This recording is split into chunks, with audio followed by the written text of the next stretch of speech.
2020학년도 수시 전형에서 최저가 없어진 수능 최저를 모두 없앤 연세대학교. 그만큼 면접 비중이 중요하다라고 볼 수밖에 없겠죠.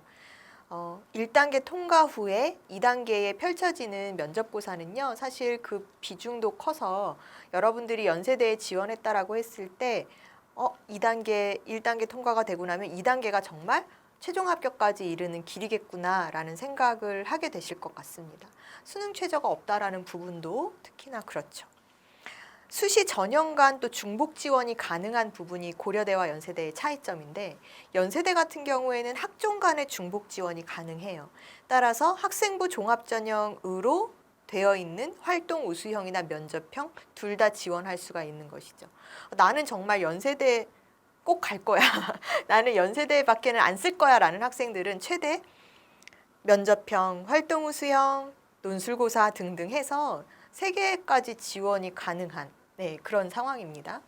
그래서 이제 연세대 같은 경우에 면접에 있어서 내가 어떻게 면접을 응시해서 치르느냐, 이 부분을 우리가 주목해서 이제 최종 합격까지 준비를 해야 되는 상황인데요. 일반 면접, 그러니까 면접형에서의 어떤 면접은 말 그대로 그 명칭 자체가 면접형이잖아요. 따라서 면접의 비중이 60%가 됩니다. 1단계에서는 정량적인 요소를 반영한다라고 여러분들이 알고 계실 거예요. 1단계 통과가 되고 나서 2단계에서 이제 면접 비중이 60%로 재시문 면접이 치루어지는데요. 재시문 기반의 논리적인 사고력, 그리고 면접형의 경우에 이런 재시문 면접 외에 플러스 알파 또 하나 들어가는 게 있어요. 그건 바로 뭐냐면 활동 기반 면접이라고 이해를 하시면 되는데, 학생부에 나와 있는 학생의 활동 내용 중에서 평가자가 궁금한 부분을 질문을 던지는 것이죠.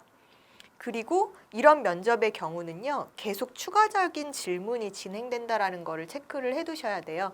그래서 연세대 면접은 추가 질문이 계속 나온다. 질문 하나로 끝나는 것이 아니라 그에 대한 답변이 있으면 또 그 답변에 대한 궁금증을 면접관이 물어보고 이렇게 몇 번 왔다 갔다. 그래서 사실은 여러분들이 준비를 하실 때 내가 학생부에 있었던 활동은 사실은 찾아내면 찾아낼 수 있잖아요. 동아리 활동, 뭐 창체 활동 중에서도 있었고, 그런 활동들에 대한 답변을 준비했을 때 어디까지 더 추가 질문이 나올 수 있을까, 이거를 이제 고민을 해보셔야 될 것 같아요. 그래서 실제로 이런 면접이 이제 연세대에서 한번 나왔었던 기출 문제가 동아리 활동이나 뭐 이런 학생이 이제 문제를 해결했었던 활동 중에서 네가 만약에 그때 그렇게 이야기를 했었다라고 했을 때 상대방 입장에서는 되게 기분이 상했을 수도 있고, 어떻게 보면은 우리 반 전체의 목적을 위해서 네가 그런 결단을 내렸을 때 상대방 친구하고의 관계가 소원해진다거나 좀 이런 일이 있었을 수도 있을 것 같다. 그럴 때 너는 어떻게 했어? 뭐라든지 그 친구의 반응은 어땠어? 그런 경우에 넌 또 어떻게 했니? 이런 식으로 본인이 그 과정에서 해결해 갔었던 부분을 계속 물어보는 거죠. 즉 이런 내용들은요, 여러분들이 실제 경험을 했었다거나 내가 나 정말 그때 그렇게 고민해서 문제를 풀어갔었어 라고 하는 상황이면은 사실 대답이 어렵지는 않아요. 그런데 왜 이런 경우 있잖아요. 뭔가 물론 그러면 안 되지만 뭔가 에피소드가 없어갖고 막 구상을 하다가 자기소개서나 이런 부분에 내가 조금 내용을 추가해서 넣었는데 하필이면 딱 그 부분에 대해서 면접 질문이 나왔어. 그러면 굉장히 당황할 수밖에 없죠.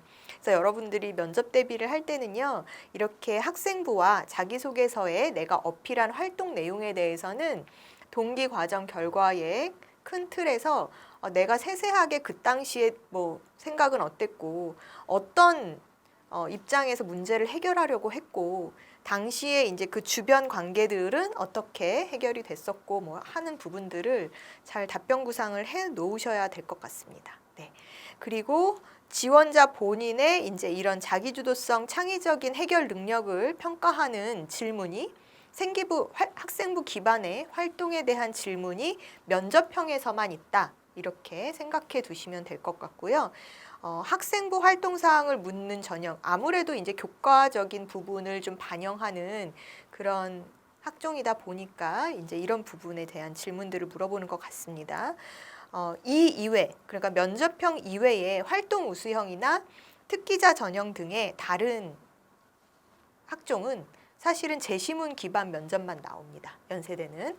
그래서 제시문 기반 면접만 진행한다 이렇게 보시면 되고요. 제시문 기반 면접이 사실 활동 우수형, 또 기회균형, 또 고른기회 전형, 국제형 등등의 유형에 따라서 조금씩 달라진다라는 거 여러분들이 확인을 해 두셔야 되는데요. 국제형 뭐 이런 전형에 따라서 다 다르고 일반적으로는 이제 그 제시문을 분석하는 과정에서 고교 교육 과정을 얼만큼 충실히 이수를 했느냐, 그 다음에 내가 이런 교과 개념 지식을 그래도 기본적으로 잘 갖추고 있는 기본 소양을 가진 학생인지 이런 부분을 평가하는 것이고, 또 논리적인 사고력, 그 다음에 면접을 하는 데 있어서 의사소통 능력이 좀 되는지, 네. 그러니까 이 학생이 말하는 것이 전달이 잘 되는지, 상대방을 고려한 말하기인지, 또 정리 요약해서 잘 전달하는지 이런 부분들을 본다라는 것이죠.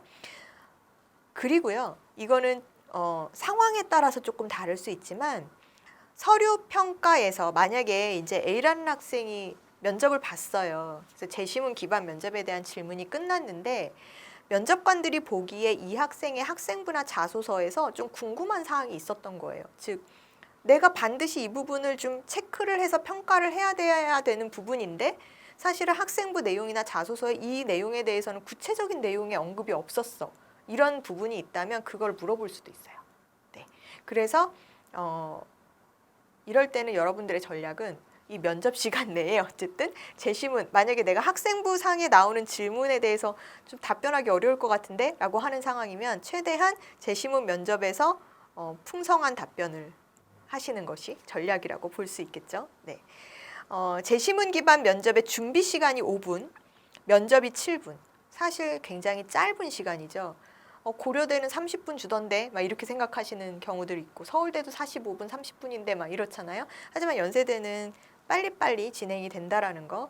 그리고 제시문에 이제 도표, 그래프, 사진, 그림 이런 자료들이 나올 수 있다라는 거. 그래서 여러분들이 다양한 제재를 좀 해석할 수 있는 능력이 있어야 된다라고 생각하시면 되고요. 기본 소양이나 사회 현상, 시사적인 부분을 묻는 경우가 많고, 그 다음에 좀 전에도 말씀드렸지만 연세대는 추가 질문이 들어가요. 추가 질문이. 그래서 고려대처럼 1번 답변하겠습니다, 2번 답변하겠습니다, 3번 답변하겠습니다 해서 응답지에 정리된 내용을 내가 말하고 나오는 형태라기보다는 아까 의사소통 능력을 본다라고 했잖아요. 학생이 답변하면 그 답변에 대해서 면접관들이 추가 질문을 던지고 그래서 한두 번씩 오가게 되는 그런 심층 면접의 형태다 이렇게 보시면 될 것 같아요. 언더우드 대학과 국제형은 특기자 쪽에 가까운 전형이기 때문에 사실은 영어 제시문이 출제될 수 있습니다. 그리고 언더우드 같은 경우는 이제 영어로 답변을 하는데요. 사실 이제 영어로 답변하고 한국말로 답변하겠습니다 선택하는 경우에는 이제 한국어로 답변하게 되는 경우들도 있어요. 그런데 내가 영어로 답변하지 않았다고 해서 불리하거나 영어로 답변했다고 해서 가산점이 더 붙거나 하는 것은 아닙니다. 그래서 본인이 대답하기 편한 언어로 답변을 하면 되는 것이죠. 특기자 전형 같은 경우에도 유형별로 면접이 조금 다른 상황인데요. 어문학 인재 특기자는 이제 학생부와 자기소개서 내용을 바탕으로 한 전공의 특기자 역량을 확인하기 위한 면접 질문이 나가요. 과학 인재는 자연과학적 심층 사고 능력을 평가하는 그런 질문이 나가게 됩니다. 국제 인재는 영어 면접인데요. 이제 아시아 전공 하스 전형이라고 우리가 하죠. 그다음에 ISE는 사실은 이공계 전형인데 이런 경우에는 질문 자체는 영어가 섞여져 있는, 그러니까 ISE 전형 같은 경우에도 수학과학 심층 면접 문제인데 질문 자체가 영어 질문으로 나가는 그런 형태로 문제가 주어지는 경우가 있는데 한국어 면접이 기본이에요. 아까도 말씀드렸지만 나 영어로 대답하겠어요 라고 해도 가능하지만 영어로 답변한다고 해서 가산점이 붙는 건 아니라는 거, 그렇게 여러분들이 알아두시면 될 것 같고요. 인문사회나 수학과학 심층 면접, 그 다음에 언더우드 대학 같은 경우에는 의사소통 능력 및 자기주도 역량을 평가하는 영어 면접 이렇게 보시면 될 것 같습니다. 이렇듯 연세대학교 면접이 전형마다 유형이 조금 다르고 진행 방식의 차이가 좀 있다라는 거를 염두에 두셔야 할 것 같고요. 제시문의 형태도 전형마다 조금 다르게 나오니까 여러분들이 연세대학교의 기출문제 확인은 반드시 면접 전에 꼭 체크를 해보시고 준비를 하셔야 되는 부분이라고 생각하시면 됩니다. 또한 블라인드 면접이 기본 방식이에요. 그래서 평가자가 지원자의 이름이라든지 어떤 뭐 수험번호 이런 것들을 모르고 진행하는 것이기 때문에 연세대 면접장에 들어가서 안녕하십니까 누구입니다 이렇게 얘기하는 것은 좀 자제해 주셔야 되겠죠. 공손하고 깍듯하게 안녕하십니까 라고만 말하고 섣불리 이름이나 수험번호를 말하지 않는 것, 이것도 지켜주셔야 하는 부분이라는 거. 이렇듯 연세대 면접 임하면서 여러분들이 뭐 제시문 면접, 서류 기반 면접 등등 할 것 없이 어쨌든 계속해서 질문이 나올 수 있다라는 걸 염두에 두면 그때그때 주어지는 질문의 의도를 정확하게 파악하는 것이 중요하겠죠. 그래서 질문의 요구 조건을 파악하고 일반화된 내용으로 끌지 않아야 되고요.